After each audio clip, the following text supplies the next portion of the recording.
Hello and welcome to the demonstration of the new remediation feature of the Sentinel-1 endpoint protection platform.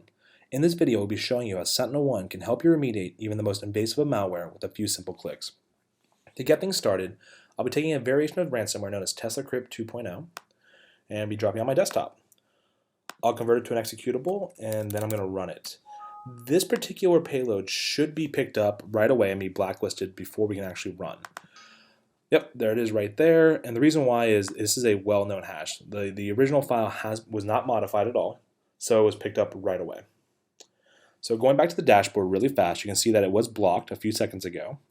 By clicking on More and Analyze Threat, you can see at the top right that 40 out of 56 cloud AV vendors flagged it and determined it was malicious. By clicking on Reputation, you can see the breakdown of the AV vendors, and by clicking on the drop-down, you can see the AV vendors that did flag as malicious and what they would have called the file. You'll notice that many of the AV solutions out there that you're familiar with today are actually in the list here, and they did luckily catch it. So going back to the payload, I'm going to make a slight change. I'm going to open up a command prompt, and what I'm going to do is I'm going to modify this file ever so slightly by adding the characters ABC to it. This is essentially going to make enough of a change to completely change the hash to hopefully bypass those other AV solutions out there. So by making that modification, I can now run it. So let me minimize that. And assuming that it runs, I'm going to open up the picture files because the TeslaCrypt does execute pretty quickly. So the first thing I'm going to do, I'm run the file.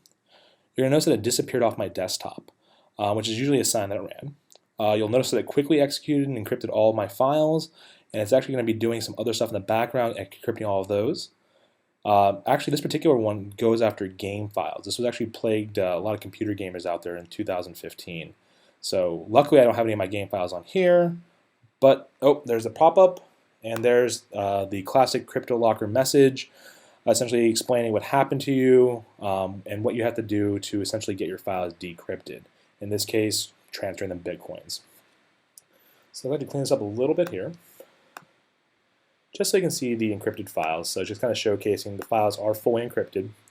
You got the videos, these are all encrypted. You'll see the classic restore files there. You'll also see the restore files on my desktop. They give you plenty of ways to show you that this is how you pay me money. Going back to the desktop, let's actually open up the dashboard. You'll now see that there is an active threat. A few seconds ago, the TeslaCrypt 2.0 is live and detected. Let's go to Analyze Threat now. You'll notice something a little bit different here. At the top right, Cloud Validation pretty much said that none of the AV vendors found this as being vulnerable. And the reason why is the hash is completely different. By adding the characters ABC, we changed the signature enough, and since it is an unknown signature, none of the AV vendors did pick it up. So kind of going back to the previous one, look at the summary, the hash 56325, now it's D7621. So it was able to successfully execute and bypass all the cloud AVs. Let's jump down the storyline so we actually can see exactly what happened with that file when it executed. Obviously, the first thing you're seeing here is Explorer.exe executed, and then we ran with TeslaCrypt 2.0. By clicking on the actual widget and clicking on Events, you can see that the first thing it does is create a file, a copy of itself, the VCW fqh.exe, essentially the child copy. Make sure it wrote to the file, executed, all that good stuff. Going on to step 3 there, you have command.exe, and then it deleted the original copy. So essentially that's all it did. That's why you saw it disappear off the desktop. Going to step 4, the child copy, the VCW fqh, you can now see that this is where it actually started going through and encrypting all of the files slowly one by one. It also started creating the ransom notes. So you actually have that visibility. And then step 5 and 6 are just having command.exe running, as well as Notepad, the pop-ups you saw on the screen. So essentially you have the forensic view of exactly what you saw. Also, if you're not really a storyline flowchart kind of person, you actually have the raw data view as well, which has the same information, just broken down more in a tabular view, which you can then download as a JSON or CSV file.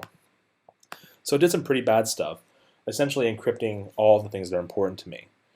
With 2 clicks, I can now show you by clicking on More and then Rollback. This is one of the new remediation features of the Sentinel-1 EPP products.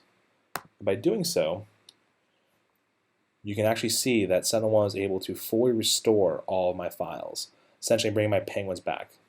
You'll also notice that the desktops is also clear.